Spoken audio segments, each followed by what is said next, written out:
shir ballaaran oo ay ka soo qayb galeen dhammaan hay'adaha UN-ka iyo hay'adaha NGOs-ka. waxaanu ka wada hadlaynay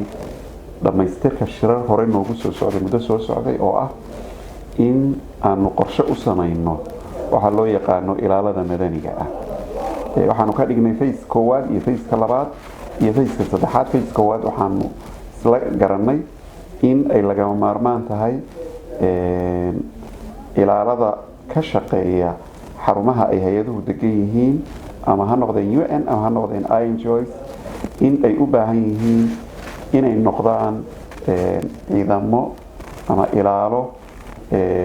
qaabka ilaalada caalamiga ay u shaqeeya shuruudaha laga rabana buuxin kara. waxaa ka mid ah qodobada lagama maarmaanka ah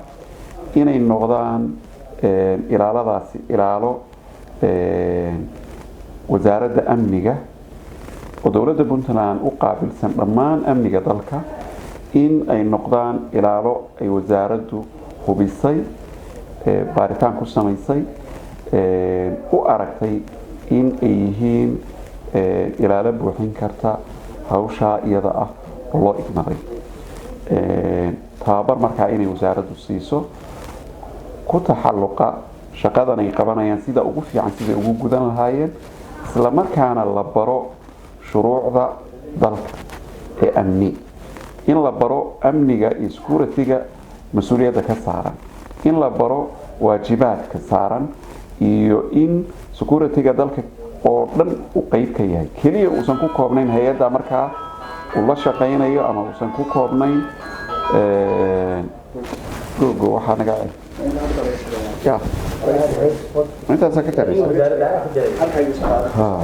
in la baro in shuruucda amni ee dalka iyo waajibaadka saaran in uu yahay qof mas-uuliyad amni ay saaran tahay, hay-adda uu markaa la shaqaynayo iyo mas-uulka markaa uu la shaqaynayo keliya inaysan mas-uuliyaddiisa ku koobnayn, inay amniga dalka oo dhan ay mas-uuliyadda ka saaran tahay. hadduu la kulmo waxyaaba amni xumo keeni kara inuu xiriir la leeyahay laamihii amniga, inuu markiiba xogti gudbin karo, hadduu arko talooyin ku habboon in amniga lagu sixi karo, kor loogu soo qaadi karo, inuu laamihii amniga u gudbiyo. arrimahaasoo dhan marka in la baro waxaa waajibka ku ah baan looga maarmayn traininga iyo tababarka in la bixiyo. wasaaraddu waxay ku guulaysatay khubaro ka bixi kara hawsha iyada ah oo qaarkood hay-adaha amniga ka shaqeeya ee UN-ka ama NGOs-ka la soo shaqeeyay muddo dheer 10 sano iyo ka badan, qaarkoodna dowlado waaweyn oo ka baxsan Soomaaliya ka soo shaqeeyay qaybaha amniga ka soo shaqeeyay, khibrad badan iyo aqoon badanna u leh. waxaanu diyaarinay syllabuskii la bari lahaa dadka, waxaanu diyaarinay howlashii lagu tababari lahaa, waxaanu diyaarinay agabkii lagu tababari lahaa, waxaanu diyaarinay marka uu procedure-kaas oo dhan dhammaado marka ugu dambeysa biometrigii iyo wixii uu mari lahaa si uu qofkii u helo permission qof ahaaneed. hay-adaha hadeer private security ka shaqeeya waxa ay haystaan ogolaansho hay-adani inay security ka shaqeyso, laakiin qofkan hay-ad waxaa laga yaabaa 10 qof inay la shaqeeyaan, hay-ad inay 100 la shaqeeyaan, hay-ad 20 la shaqeeyaan. dadkan hay-adda la shaqeynaya hay-adda unbaa hay-adda private security iyadaa hubisay oo u aragtay inuu ku habboon yahay, laakiin annaga ka xukuumad ahaan iyo ka wasaarad ahaan ma hubno. waxaan rabnaa marka maadaama hadhow su-aasha ugu dambeysa ay wasaaradda kusoo noqonayso haddii amni xumo ay ka dhacdo hay-adaha dhexdooda ama mas-uuliyaddii laga rabay sidii la rabo gudan waayaan, meesha ugu dambeysa oo ay mas-uuliyaddu imanayso waa wasaaraddii. inaanu marka hadda ka hortagno, waddanku wuxuu soo maray xaalad adag, Soomaaliya burbur baa ka jira, dadka waa lagu dhex dhuuman karaa. inaanu marka hore kow aanu baarno qofkan iyo damaanadiisa, ma yahay qofkan qof aan dambiye hore u gelin, ma yahay qof aan looga baqi karin hadeer inuu xaalad amni xumo uu abuuro, hadday tahay dhinac caafimaad inuu qofkii fid yahay oo maskaxiyan uu yahay qof fid ah oo shaqadan gudan kara, dhinaca damaanadana fid ka ah, sidoo kale inuu marka qofkii u diyaarsan yahay physical inuu u tababaran yahay, aqoonteedii leeyahay, shaqadan inuu qaban karo. kadibna la baro shuruucdii iyo nidaamkii lagu wada shaqayn lahaa. ta ugu dambaysan marka ay noqoto inuu qofkii helo permission iyo license isaga u gaara oo shakhsiyan oo loo gartay inuu qofkani yahay qof ka shaqayn kara laamaha security-ga ama ilaalada madaniga berrito hadduu hay-addii private-ka ahayd uu la shaqaynaya haddii uu ka tago ama uu hay-ad kale inuu u wareego permissionkiisii waa uu wataa keliya waxaa dukumentiga waxaa loo raacinayaa magacii hay-addii uu markaa la shaqaynayay baa laga bedelaya hay-addii kale uu la shaqaynayay laakiin permissionkiisa permission wuxuu noqonayaa sanadla ah oo joogta sanad markuu dhammaadaba dib baa loo hubinaya yaa wax iska bedeleen yaa ka tegay yaa ma garanaysaa shuruuc cusub hadday soo baxayn in lagu update gareeyo qayb cusub hadday kusoo biirtay inay tababaradaa qaataan waxaasoo dhan qaybo hore u jooga hadday khaladaad galeen inay kaga baxaan arrimaha marka aanu hadduu ilaahay idmo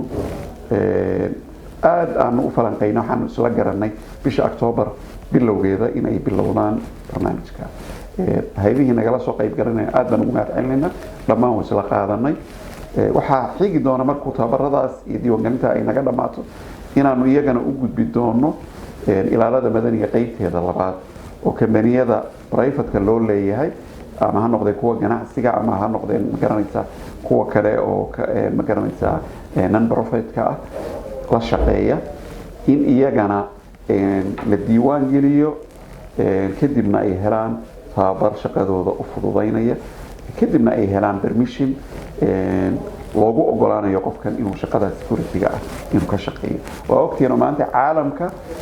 hay-adaha private security-ga ka shaqeeya shakhsiyaad ka shaqeeya iyo laamihii amniga iyo booliska iyo kulli way isla shaqeeyaan wadajir bay u shaqeeyaan hortooda hadduu crime ka dhaco markiiba ay ka jawaabaan markiiba waxay la xiriiraan laamihii amniga ee tooska ugu shaqada lahaa laakiin innaga ma jirin waxaad ka wada warqabtaan tusaale ahaan mararka qaarkood faldambiyeedyaha waxay ka dhacaan company private ah hortiisa waxaa laga yaabaa companiga inay joogaan ilaalo madani ah oo companigu uu leeyahay oo hubaysan oo tobaneeye ama labaataneeye ah waxay isku koobaan inay ilaaliyaan companiga iyo shaqaalaha companiga iyo hantida companiga uu leeyahay laakiin hortooda crime-kii ka dhacay ama dambigii ka dhacay laga yaabaa inay marka hore ka hortegi kareen inay xog ay amniga la wadaageen lagu badbaadin kareen ta ugu yar oo ah inay laamaha amniga marka su'aalo la weydiiyo maxaa arkayseen ama see wax uga dhaceen meesha inay yiraahdaan anagu shaqo kuma lihin anaga shaqadayadu waxay tahay companigan aan u shaqayno amnigiisa laakiin cid kale oo ka baxsan companiga anaga nooguma jirto mandate-ka iyaga shaqo arrimahaas oo dhan baan rabnaa inaan meesha ka saarno inaanu barno inay waajib ku tahay aagga uu ilaalada kaga jiro companiga uu ka shaqaynayo amnigiisa inuu sugo dadka companiga ka tirsan amnigooda inuu sugo dadka kale oo bini aadanka oo aagga jooga ama maraya ama danaha kale amnigooda inuu sugo hantida kale ama mid dowladeed ha noqoto property dowladeed ama mid kale private ha noqoto ee aagga taalla mas'uuliyad inay ka saaran tahay in marka wadajir laamihii amniga ay sula jaan qaadaan ama noqdeen kuwa private ama noqdeen kuwa public ah si amnigii dalka oo dhan uu noqdo amni controlan oo xogtiisu hal meel ay ku soo ururayso arrimaha marka iyagana insha Allah hadduu ilaahay idmo wacyigelin badan baanu ka samayn doonaa waqtiga ku habboon oo aan iyagana bilaabayno dib baanu kasoo sheegi doonaa laakiin hadda fayskii koowaad oo qaybtaa ku saabsan hay-adaha ka shaqeeya